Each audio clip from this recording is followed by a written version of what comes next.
आज chapter number 3 matrix हम लोग स्टार्ट करेंगे। और ये जो चैप्टर है अभी इस कोर्स में सिर्फ सीबीएसई लेवल तक का ही है। ठीक है, एक्स्ट्रा के लिए अलग कोर्स है। ठीक, सीबीएसई लेवल तक का ही इसमें है। और तो हम मैट्रिक्स आज पढ़ेंगे जिसमें एनसीईआरटी, थोड़े बहुत इंपॉर्टेंट क्वेश्चन एग्जाम्पलर के और जो भी सीबीएसई में आए हुए प्रीवियस ईयर से उनको हम डिस्कस करेंगे। ठीक है, तो स्टार्ट करते हैं मैट्रिक्स चैप्टर से। अब मैट्रिक्स है क्या? मैट्रिक्स है क्या? Arrangement of numbers, arrangement of numbers in rows and columns. ठीक है, arrangement of numbers in rows and columns, ये क्या है आपके पास? ये होती है मैट्रिक्स।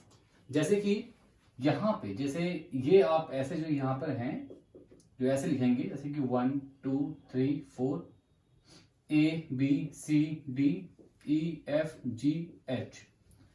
तो अब आप देखें इस ये जो नंबर्स हैं या जो अल्फाबेट्स जो भी हैं, ये वेरिएबल्स वगैरह कुछ भी हैं, इनको हमने रो और कॉलम की फॉर्म में रिप्रेजेंट किया। हम देखते हैं जो वर्टिकली ये डाउनवर्ड्स हैं, जो ये वर्टिकली डाउनवर्ड्स हैं, इन्हें हम लोग कॉलम बोलते हैं। और इस तरीके से जो आपके पास ये लिखे हुए हैं हॉरिजॉन्टली जो हैं, ये होती हैं रो।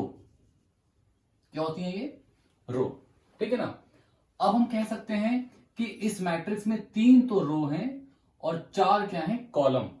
इस मैट्रिक्स में 3 रो हैं, 1 2 3, 3 रो हैं, 1 2 3 4, 4 क्या हैं? कॉलम।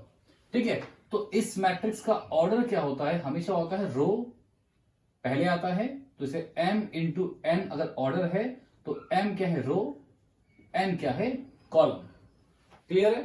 ठीक है, तो किसी भी मैट्रिक्स का जो ऑर्डर रहेगा, अगर वो m इंटू n है, तो यहां पे जो m है वो रो है और जो n है वो कॉलम है। तो हम क्या कह सकते हैं कि इस मैट्रिक्स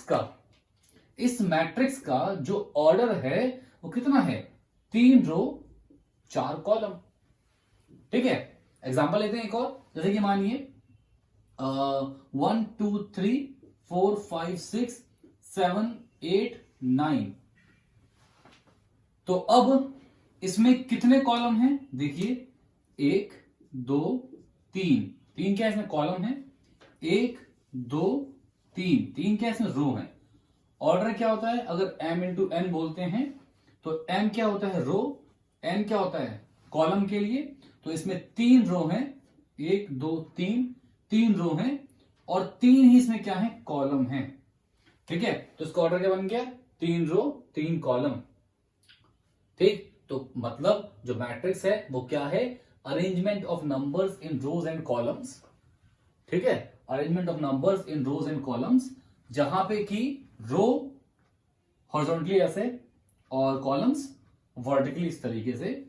तो अगर रो और कॉलम इक्वल हो जाएं, अगर रो और कॉलम इक्वल हो जाएं तो इसे हम बोलते हैं स्क्वायर मैट्रिक्स। क्या बोलते हैं इसे? Square matrix. और अगर रो कॉलम आपस में इक्वल ना हो तो इन्हें बोलिए रेक्टेंगुलर मैट्रिक्स। क्लियर? रो और कॉलम अगर इक्वल हैं तो स्क्वायर मैट्रिक्स, इक्वल नहीं है तो रेक्टेंगुलर मैट्रिक्स। ठीक, अगला देखते हैं क्या है इसमें कि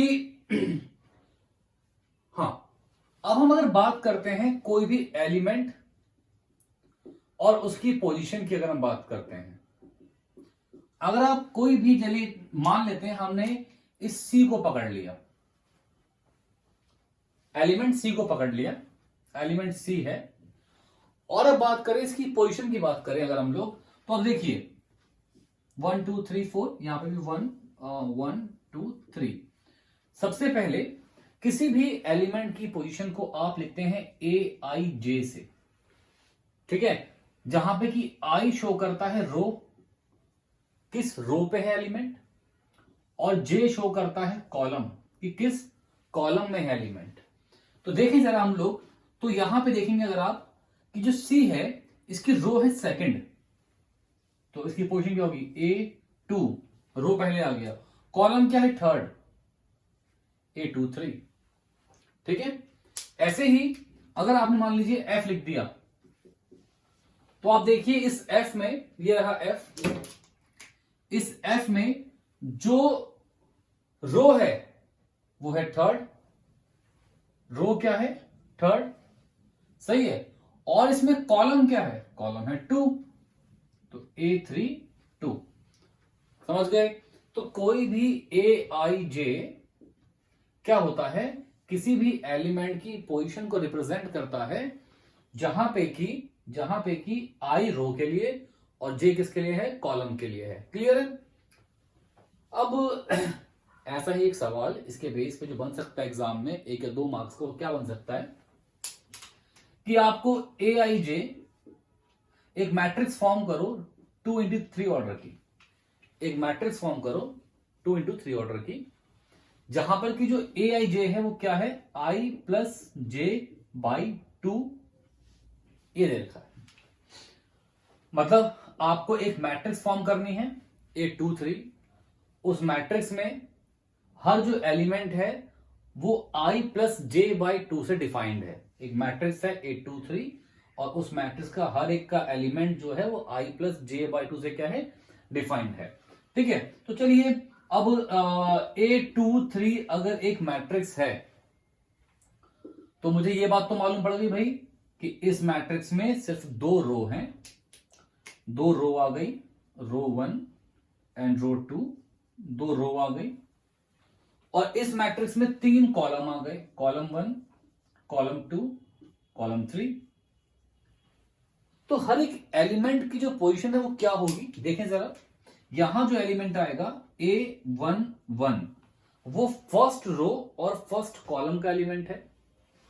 यहां जो एलिमेंट आएगा वो A12 वो फर्स्ट रो और सेकंड कॉलम का एलिमेंट है। यहां जो आएगा A13 फर्स्ट रो और थर्ड कॉलम का एलिमेंट है।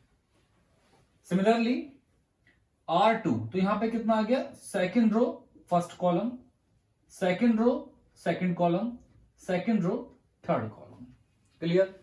तो ये हो गई सारी पोजीशंस किसी भी एक मैट्रिक्स की, और ऑर्डर क्या है उसका, 2 3 ऑर्डर है उसका। चलिए अब यहां पे जो वैल्यूज आएंगी वो क्या आएंगी, I प्लस J/2 से आप निकालेंगे वैल्यूज को हर AIJ की। तो अगर मैं बात करता हूं A11, इसका मतलब कि I भी 1 है और J भी 1। क्या है यहां पे AIJ, यहां कितना है A11, तो I भी 1 और J भी 1, तो 1 प्लस 1/2, 2/2 कितना आ गया भैया, 1। क्लियर। अगला A12 कितना आ गया, A12, तो I1 J2, तो 1 प्लस 2/2 कितना, 3/2। फिर आ गया A13, 1 प्लस 3/2 4/2 कितना आ गया, 2 आ गया। अब देखें अगला, फिर आया A21, 2 प्लस 1/2 3/2, अब कितना आ गया A22, तो इससे क्या आएगा 2 प्लस 2/2 और 4/2, तो कितना आ गया, 2 आ गया। A23, 2 plus 3/2 5/2। ठीक है। तो अब अगर हम ये सब पोजीशन यहां पर रख दें तो क्या बन जाएगा, A11 मतलब कि इसकी वैल्यू 1 आ गई, A12 वैल्यू क्या आ गई, 3/2 आ गई, A13 वैल्यू क्या आ गई, 2 आ गई, A21 वैल्यू क्या आ गई, 3/2 आ गई, A22 वैल्यू 2 आ गई, A23 वैल्यू 5/2। तो ये हमने एक मैट्रिक्स फॉर्म करी जिसका ऑर्डर था 2x3।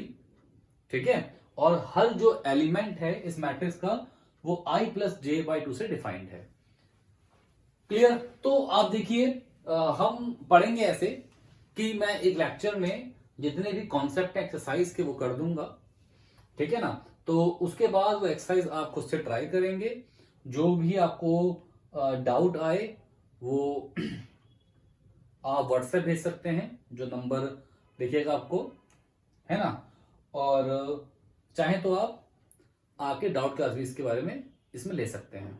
ठीक, कोर्स में ये रहेगा अच्छा कि जो भी परचेज करता है कोर्स को ऑनलाइन, वो हर 1.5 हफ्ते में मैसेज आएगा डाउट क्लास के लिए, तो वो आके डाउट क्लास भी हमसे ले सकते हैं और एक्सरसाइज वाइज आप कर लेंगे। और जो बच्चे ये कोर्स परचेज करते हैं उनका सीबीएसई के डाउट होंगे, और जो एंट्रेंस वाला कोर्स परचेज करेंगे उनके डाउट्स एंट्रेंस के भी ले जाएंगे।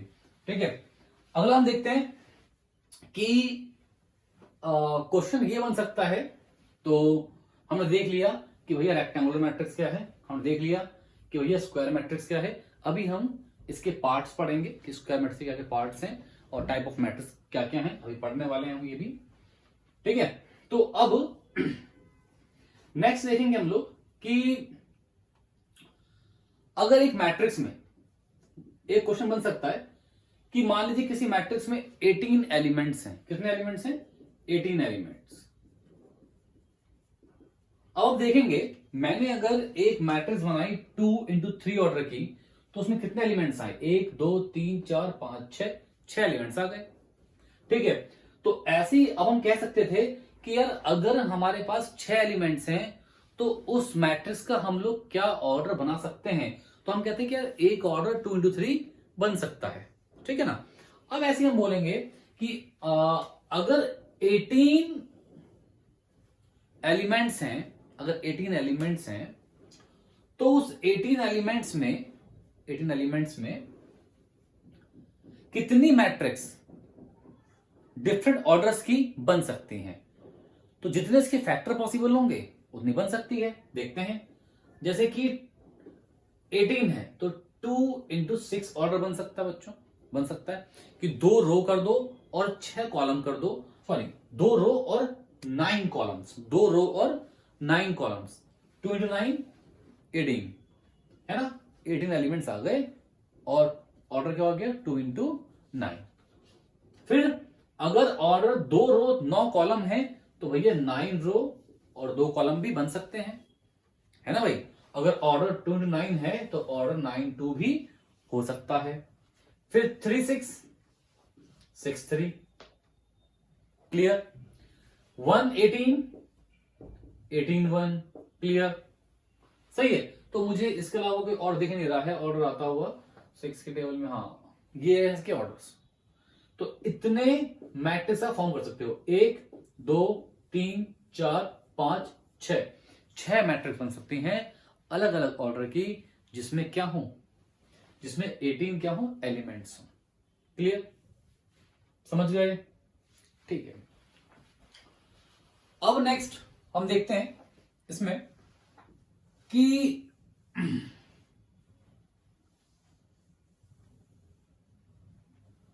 अगर आपको 2 मैट्रिक्स इक्वल दे दी, अगर आपको 2 मैट्रिक्स इक्वल दे दी, चलिए ये हम बात करते हैं नेक्स्ट लेक्चर में बात करते हैं। तब तक हम एक बात और कर लेते हैं कि एक मैट्रिक्स है 3 इंटू 3 ऑर्डर की। कितने की? 3 इंटू 3 ऑर्डर की एक मैट्रिक्स है, 3 इंटू 3 ऑर्डर की।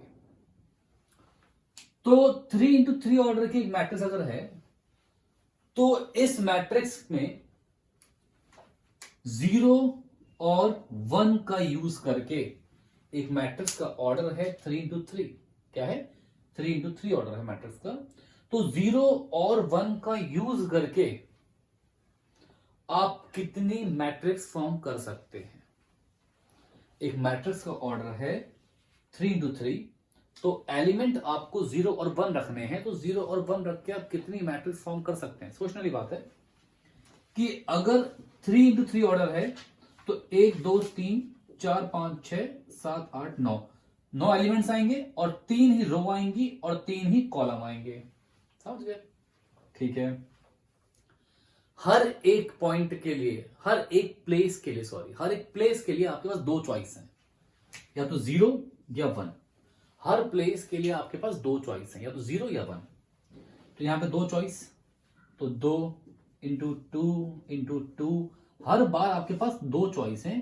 तो 2 की पावर 9, ठीक है ना, आई थिंक 512, इतने आपके पास मैट्रिक्स बन सकती हैं 3 इंटू 3 ऑर्डर की, जहां पे आप या तो 0 या 1 एलिमेंट का यूज करके मैट्रिक्स फॉर्म कर सकते हैं। क्लियर? तो अभी इतना। अब इसके बाद हम लोग पढ़ेंगे types of matrix and equality, addition and subtraction.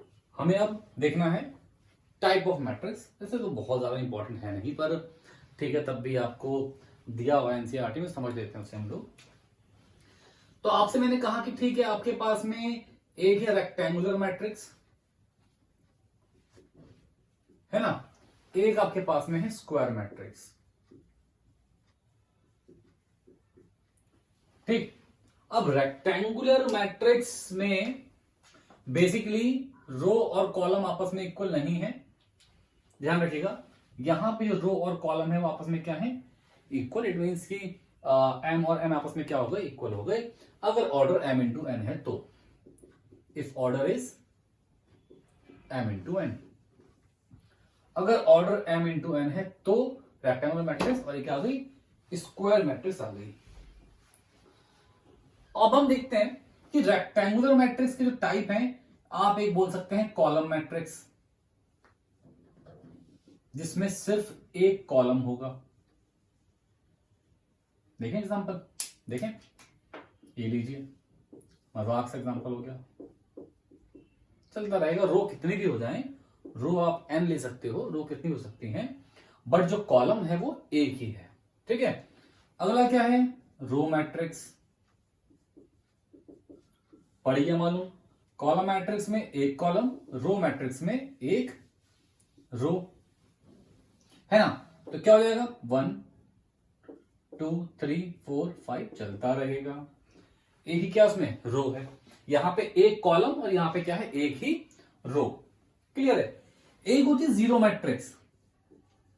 अब जीरो मैट्रिक्स जो है ना, वो स्क्वायर में भी आ सकती है और रेक्टेंगल में भी आ सकती है। ठीक है ना। तो अच्छा, ये भी आ सकती है। फॉर एग्जाम्पल मैंने अगर लिखा 1, ये मैंने लिख दिया, इसका मतलब है एक रो एक कॉलम। तो ये मैट्रिक्स तो इसमें आ सकती हैं, बट ये वाली इसमें कभी नहीं आएंगी। ऑब्वियस सी बात है ना। रेक्टेंगल तो स्क्वायर बन सकता है, बट स्क्वायर नहीं, स्क्वायर रेक्टेंगल बन सकता है, रेक्टेंगल स्क्वायर नहीं बन सकता। पर यहां पे अगर मैंने एम और एन इक्वल कर भी दिए तो वो कॉलम मैट्रिक्स बन सकती है, 1 इंटू 1। ठीक है, यहां भी 1 इंटू 1 बन सकता है, तो ये कॉलम भी बन जाएगा, रो भी बन जाएगा, कोई दिक्कत ही नहीं है। जीरो मैट्रिक्स में भी कोई कंपल्शन नहीं है कि रो और कॉलम आपस में इक्वल हो, वो अलग अलग हो सकते हैं। फॉर एग्जांपल ये 2 रो है, 3 कॉलम है, और अगर मैं ये लिख देता तो ये भी जीरो मैट्रिक्स थी। जीरो मैट्रिक्स में सारे एलिमेंट्स क्या है, जीरो। जीरो मैट्रिक्स में सारे एलिमेंट क्या है, जीरो हैं। ठीक है, क्लियर।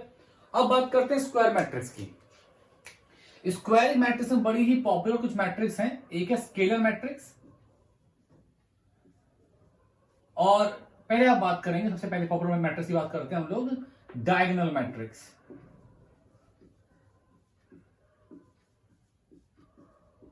जिसमें डायगोनल में एलिमेंट्स होंगे, अब डायगोनल में एलिमेंट्स कहां पर हो सकते हैं, क्या हो सकते हैं, देखते हैं। अब डायगोनल क्या है देख सकते हैं। अगर मैंने कहा कि मेरे पास एक मैट्रिक्स है और उसका ऑर्डर है 3 इंटू 3, एक मैट्रिक्स है और ऑर्डर क्या है 3 इंटू 3, तो भैया ये क्या बन गया, ये बन गया आपके पास में A11 first row first column, A12 first row second column. ऐसे बच्चों या बड़ों, जो भी देख रहे हो, मुझे बता नहीं है ना अभी। ठीक है, तो अब यहां पे डायगोनल उसी को लोगे जहां पे आई और जे रो और कॉलम वाली पोजीशंस इक्वल रहेंगी। अब पता है ना, ए आई जे लेते हैं ना, तो आई और जे जहां पर इक्वल होंगे वही क्या रहेंगे, डायगोनल्स रहेंगे। तो ये होती है diagonal matrix, diagonal elements. Diagonal matrix क्या होती है कि जिसमें सिर्फ डायगोनल में एलिमेंट्स हों और बाकी सारे एलिमेंट्स क्या हों, जीरो। सिर्फ डायगोनल में एलिमेंट्स हों, सिर्फ डायगोनल में एलिमेंट्स हों, बात याद रखना। ठीक है, बाकी सारे क्या होंगे, जीरो होंगे। और डायगोनल क्या होते हैं, A11 A22 A33, ठीक है। और डायगोनल मैट्रिक्स हमेशा स्क्वायर मैट्रिक्स के लिए ही पॉसिबल है, ये बात याद रखिएगा, ठीक है। अब इसका एक टाइप आ जाता है जो कंटेंट है इसके अंदर, वो है स्केलर मैट्रिक्स। अब स्केलर मैट्रिक्स क्या है? स्केलर मैट्रिक्स वो मैट्रिक्स है जिसके डायगोनल के एलिमेंट सेम हो। देखो यहां पे क्या था, कुछ भी हो सकते हैं, सेम भी हो सकते हैं, नहीं भी हो सकते, बट एलिमेंट सिर्फ डायगोनल्स में होने चाहिए। पर स्केलर मैट्रिक्स में क्या कंपल्शन है कि भैया डायगोनल में ही एलिमेंट सेम होने चाहिए, डायगोनल में एलिमेंट सेम होने चाहिए, ठीक है ना। ये क्या होती है? स्केलर मैट्रिक्स होती है। जैसे कि अगर मैं लिखता हूं कि 5 6 5, तो फिर ये स्केलर मैट्रिक्स नहीं हो पाती, ये क्या बन जाती? डायगोनल मैट्रिक्स, ठीक है। अब अगला है आइडेंटिटी मैट्रिक्स। भैया बहुत काम की चीज है, बहुत यूज आएगी, है ना। तो अगर मैं कहूं कि 3x3 ऑर्डर की आइडेंटिटी मैट्रिक्स, तो ये मैट्रिक्स वो है जिसके डायगोनल एलिमेंट्स क्या होंगे? 1। तो 1 1 1, बाकी सारे क्या होंगे? 0। क्लियर है? ऐसे ही जैसे कि मान लीजिए एक मैट्रिक्स है ऑर्डर 2x2, 1 1, बाकी 0, क्या है ये? Identity matrix. क्लियर? आसान चीज थी, क्या होना क्लियर, कोई दिक्कत ही नहीं है। तो अब आप लोग इसके बाद एक्सरसाइज 1 बड़ी ही इजीली कर सकते हैं, उसे करिएगा। बस एक चीज इसमें रह गई है एक्सरसाइज 1 के लिए, वो ये कि अगर दो मैट्रिक्स इक्वल हैं, तो बड़ी ही ऑब्वियस सी बात है, अगर दो मैट्रिक्स इक्वल हैं, बड़ी ही ऑब्वियस सी बात है, पहली बात तो ये कि दोनों के जो ऑर्डर हैं वो भी इक्वल होंगे। बिल्कुल सही बात, आसान सी बात है। अगर दो मैट्रिक्स इक्वल हैं तो उनके ऑर्डर भी क्या होंगे? इक्वल होंगे, इसमें टेंशन वाली बात ही नहीं कुछ। सेकंड, टेंशन इसमें भी नहीं है, चैप्टर आसान है, नंबर देखे जाएगा पूरे।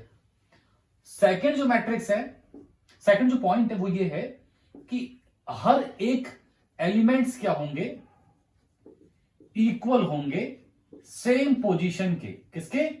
सेम पोजीशन के एलिमेंट्स इक्वल होंगे। एग्जांपल लें क्या? लेना ही पड़ेगा भैया। मान लीजिए एक मैट्रिक्स है ए, एक्स वाई जेड ए, ऐसा। एक मैट्रिक्स है बी, हमें दिया हुआ इक्वल है 1 2 3 4, और इक्वल अगर है तो मुझे ऑर्डर सेम मानने पड़ेंगे ना। अगर मैंने इसका ऑर्डर माना है 2 into 2, तो इसका ऑर्डर भी कितना होगा? 2 into 2 होगा। तो यहां से मुझे x क्या मिल गया? कंपेयर करो, 1, y क्या मिल गया? 2, z क्या मिल गया? 3, और a क्या मिल गया? 4। तो ये क्या हो गया? इक्वल मैट्रिक्स, ठीक है। तो पहली एक्सरसाइज आप खुद से कर सकते हैं, बहुत ही इजीली कर सकते हैं, उसे खुद से कर लीजिएगा।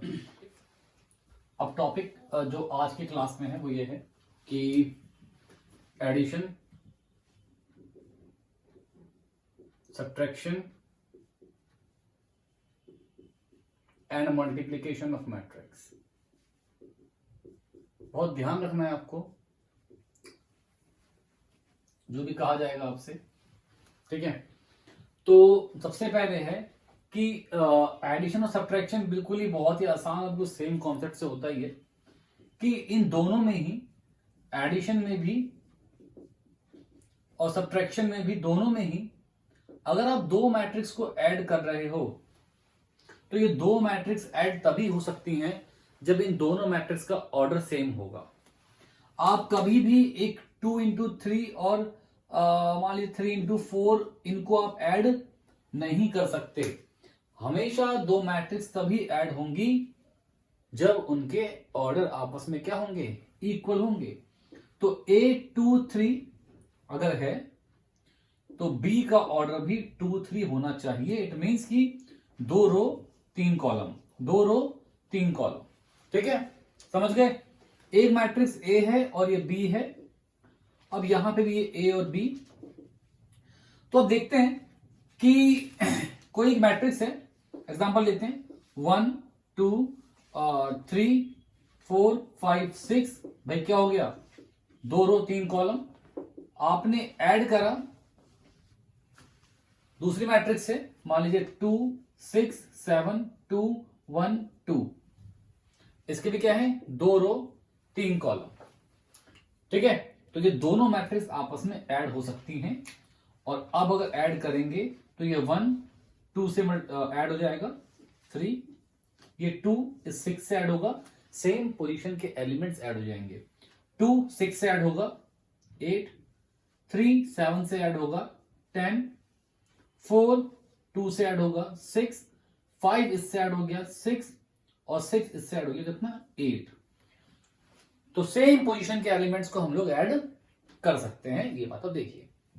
ठीक है, तो अगर मैं कह दूं कि मैंने एक मैट्रिक्स ए और एक मैट्रिक्स बी को ऐड कर दिया, इसका ऑर्डर भी m इंटू एन है, इसका ऑर्डर भी m इंटू एन है, इनको ऐड करके एक मैट्रिक्स आई, और तो उसका ऑर्डर भी क्या होगा m इंटू एन होगा। दो सेम मैट्रिक्स के सेम ऑर्डर की मैट्रिक्स को आप ऐड कर सकते हैं, और जो आंसर आएगा उसका भी ऑर्डर क्या रहेगा सेम रहेगा। क्लियर है? तो ऐसे ही अगर मैं a माइनस बी करना चाहूं, देखते हैं, कर लीजिए a माइनस बी। अगर हम a माइनस बी करना चाहें तो मैट्रिक्स a और b को माइनस कर दीजिए, a माइनस बी। तो a में से b के एलिमेंट माइनस होंगे, 1 minus 2 minus 1, 2 minus 6 minus 4, 3 minus 7 minus 4, 4 minus 2 2, 5 minus 1 4, 6 minus 2 4। तो हम समझ गए कि अगर दो मैट्रिक्स को माइनस करना है तो सेम पोजीशन के एलिमेंट्स को माइनस करना है, और अगर दो मैट्रिक्स को ऐड करना है तो सेम पोजीशन की मैट्रिक्स एलिमेंट्स को ही ऐड करना है। और ये ऐड या सब्ट्रैक्ट तभी हो सकते हैं जब इनके ऑर्डर क्या हो सेम हो। ठीक है, तो बहुत सिंपल होता है एडिशन के लिए और सब्ट्रैक्शन के लिए, थोड़ा सा रहता है कॉम्प्लिकेटेड किसके लिए, मल्टीप्लीकेशन के लिए। तो मल्टीप्लीकेशन में अगर हम बात करेंगे, पहले बात करते हैं स्केलर से मल्टीप्लाई करने की, किसी भी स्केलर नंबर से। मानिए मेरे पास एक मैट्रिक्स है a 1 2 3 4, और यहां पे आ गया 2। आपने 2 से पूरी इस मैट्रिक्स को मल्टीप्लाई करना, ध्यान रखिएगा ये मैट्रिक्स नहीं, सिंपल सा एलिमेंट हो गया ये। 2 से मल्टीप्लाई करना अगर आपको इसे, तो क्या होगा, ये स्केलर नंबर इस पूरी मैट्रिक्स से मल्टीप्लाई हो जाएगा। क्या हो जाएगा 2 4 6 8। अगर आपने किसी एक स्केलर नंबर से मल्टीप्लाई करा किसी मैट्रिक्स को, तो वो जो नंबर है वो पूरी की पूरी मैट्रिक्स से मल्टीप्लाई हो जाएगा। ठीक है, अब अगर दो मैट्रिक्स को मल्टीप्लाई करना है तो क्या होगा, मैट्रिक्स मल्टीप्लीकेशन।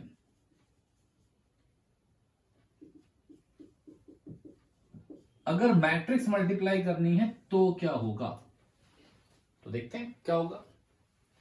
मैट्रिक्स मल्टीप्लाई करने में, चलिए पहली मैट्रिक्स में मानता हूं, पहली बात तो यह है कि अगर एक मैट्रिक्स का ऑर्डर है p इंटू क्यू, ध्यान रखना p क्या है रो और q क्या है कॉलम।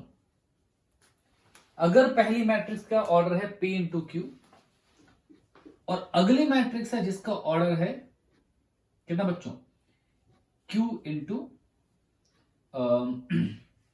r मान लीजिए, तो होता क्या है, ये भी क्या है रो और ये भी क्या है कॉलम। तो भाई दो मैट्रिक्स का मल्टीप्लिकेशन तभी पॉसिबल है जब पहली मैट्रिक्स का कॉलम और दूसरी मैट्रिक्स का रो इक्वल हो जाए। फॉर एग्जाम्पल, अगर मैं कह दूं कि 2 इंटू 3 और एक मैट्रिक्स B है 2 इंटू 3, एक और मान लीजिए, ऑर्डर सेम है, मैं कहता हूं इनके ऑर्डर सेम है, तो क्या ये मल्टीप्लाई हो सकती हैं? तो आप मना कर दोगे, क्यों? क्योंकि मैं देखूंगा कि पहली मैट्रिक्स का कॉलम और दूसरी मैट्रिक्स का रो ये इक्वल नहीं है।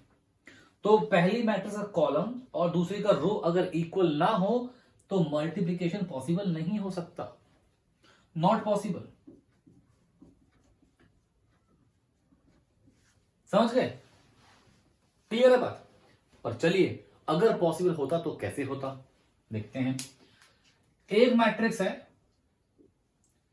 1 2 3 4 5 6, तो मैंने क्या बोला, इसका ऑर्डर कितना है, 2 रो है और 3 कॉलम है। क्या कह दिया बच्चों, 2 रो और 3 कॉलम। फिर एक मैट्रिक्स और ले लो, उसमें क्या होगा, 3 रो होना ही चाहिए, तो उसमें 3 रो और मान लो आप, चलो 2 कॉलम है, ऐसा कुछ मान लो, है ना। तो 3 रो, तो 2 3 2 1 2 1 2 1 ऐसे मान लेते हैं। तो देखिए इसकी कॉलम और इसका रो, फर्स्ट का कॉलम और सेकंड का रो इक्वल होंगे अगर, तो ही मल्टीप्लिकेशन पॉसिबल है। तो इसका कॉलम और इसका रो इक्वल हो गए तो मतलब कि पॉसिबल है मल्टीप्लिकेशन। और अगर ये पॉसिबल है तो कैसे होगा, क्या करेंगे, याद रखने के लिए, याद कैसे रखो, हमने पहले का कॉलम चेक करा और दूसरे का रो चेक करा। तो पहले ये कॉलम क्रॉस मार दो और इसके रो को क्रॉस मार दो, तो क्या बचा, इसका रो बचा, फर्स्ट की रो बची और सेकंड का कॉलम बचा, ये बचा।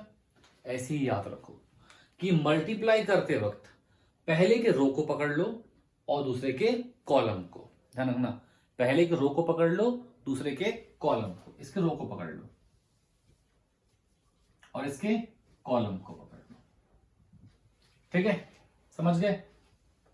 अब देखिए क्या होने वाला है, इसका पहला एलिमेंट इसके पहले से मल्टीप्लाई हो जाएगा, फिर प्लस, इसका दूसरा एलिमेंट इसके दूसरे से मल्टीप्लाई हो जाएगा, फिर प्लस, इसका तीसरा एलिमेंट इसके तीसरे से मल्टीप्लाई हो जाएगा। ठीक है, अब करना क्या होता है, पहली मैट्रिक्स के रो को पहले दोनों कॉलम से मल्टीप्लाई कर दोगे, दोनों ही कॉलम से मल्टीप्लाई कर दोगे, तो अगले कॉलम में क्या एलिमेंट्स आएंगे देखें। अब इसको पकड़ लो ना, तो 1 इंटू 1, 2 इंटू 2 प्लस, फिर 3 इंटू 1। क्लियर?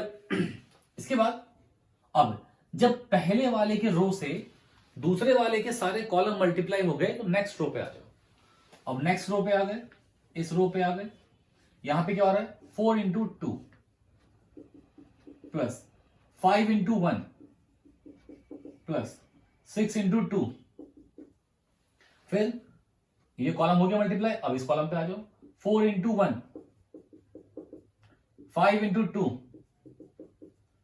प्लस 6 इंटू 1, तो 2 plus 2 plus 6, 1 plus 4 plus 3, 6 plus 5 plus 12, और यहां 4 प्लस 10 प्लस 6, तो यहां पे 10 8 23 एंड 20। बच्चों ये मेरा क्या आ गया, आंसर आ गया। ठीक है, समझ गए बात को? तो क्या हो रहा है, देखा क्या हमने कि भाई दो मैट्रिक्स को मल्टीप्लाई आप तभी कर सकते हो जब पहली मैट्रिक्स का कॉलम और दूसरी मैट्रिक्स का रो आपस में इक्वल हो, और फिर जो इक्वल थे उन्हें भूल जाओ, उन्हें फेंक दो। क्या बचा, रो और कॉलम बचा, तो पहले के रो को पकड़ लो, दूसरे के कॉलम को पकड़ लो, करो मल्टीप्लाई, फिर अगले कॉलम पे आ जाओ। ऐसे हम लोग इसे मल्टीप्लाई करते रहेंगे। एक सवाल और देखते हैं।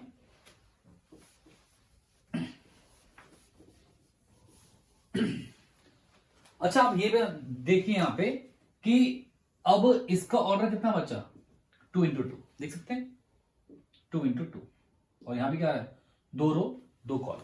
ठीक है, एग्जाम्पल लेते हैं एक और। हाँ, 1 2 3 4 5 6, 2 रो थी, 3 रो 2 कॉलम, 3 रो 2 कॉलम। यहां पे क्या हो जाएगा, तो अगर 3 रो 2 कॉलम है तो मुझे यहां पे 2 कॉलम लेने ही 2 रो लेनी पड़ेंगी, तो 1 2 3 4 ऐसे ले लेते हैं। क्लियर है ना? तो देखिए पहली मैट्रिक्स का कॉलम और दूसरी मैट्रिक्स का रो ये तो इक्वल आ गए। पहली मैट्रिक्स का कॉलम और दूसरी मैट्रिक्स का रो इक्वल आ गए, तो अब इसे मल्टीप्लाई कर सकते हैं, तो कर दे मल्टीप्लाई। अच्छा पहले सीख लो, इनको छोड़ देना है, इसका रो बचेगा और इसका कॉलम बचेगा, तो हमारा जो आंसर आएगा ना उसका जो ऑर्डर होगा वो कितना होगा 3 into 2। ठीक, चेक कर लेते हैं। पहले के रो को पकड़ना है, दूसरे के कॉलम को पकड़ना है।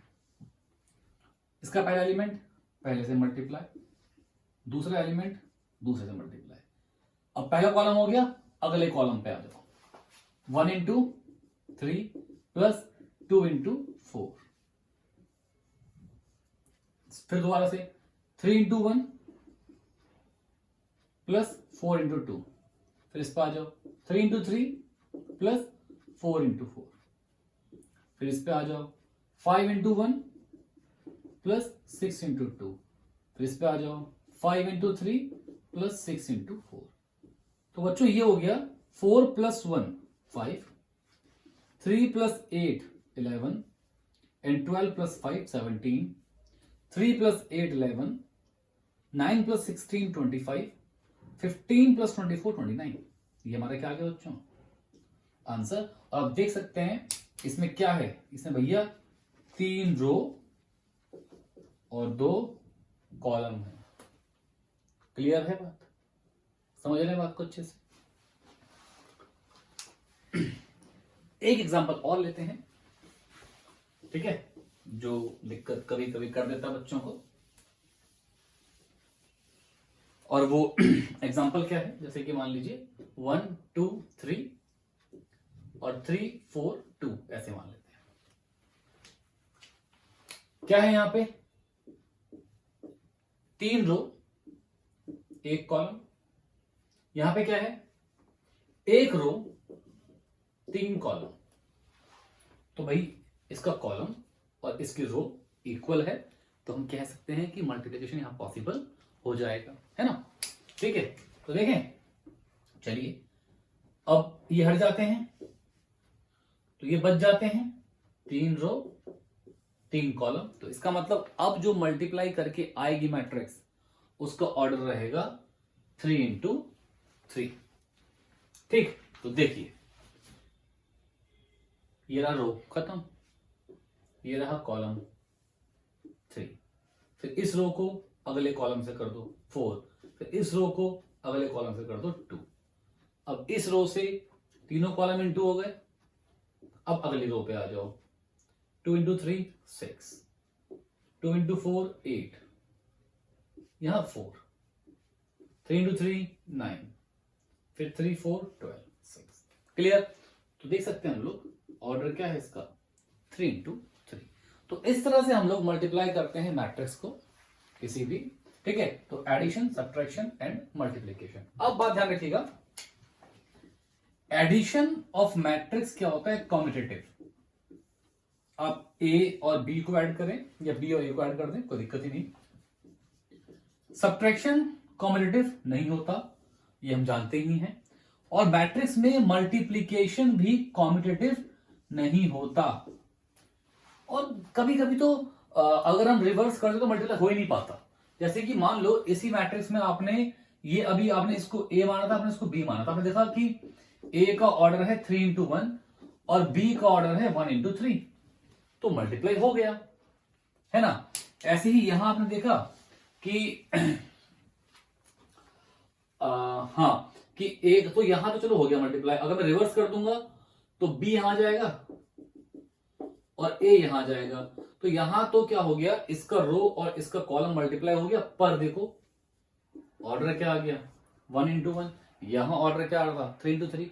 चलो यहां तो मल्टीप्लाई पॉसिबल हो गया, ऑर्डर मिल गया, पर कभी कभी तो मल्टीप्लाई भी नहीं हो सकता रिवर्स करने के बाद। कैसे, जैसे कि मानिए यहां पे एक मैट्रिक्स थी, ऑर्डर क्या था 3 into 2, यहां क्या था 2 into 2, ठीक है। अब बी को यहां लिख दो और ए को यहां लिख दो, तो देखिए इसका कॉलम और इसका रो आपस में इक्वल नहीं है, तो बी इंटू ए तो पॉसिबल ही नहीं हो सकता। तो इसीलिए हम जनरली बोल देते हैं कि ए कभी कभी आ भी सकता है, ऐसा नहीं कि आपको कोई एग्जांपल मिल गया कि जहां पे ए बी और बी आपस में इक्वल आ गए, फिर आप बोलो सर ये तो झूठ हो गई बात, ऐसा नहीं है कुछ भी। जनरली ए बी और बी ए हमेशा इक्वल नहीं आते। ठीक है, समझ गए बात को।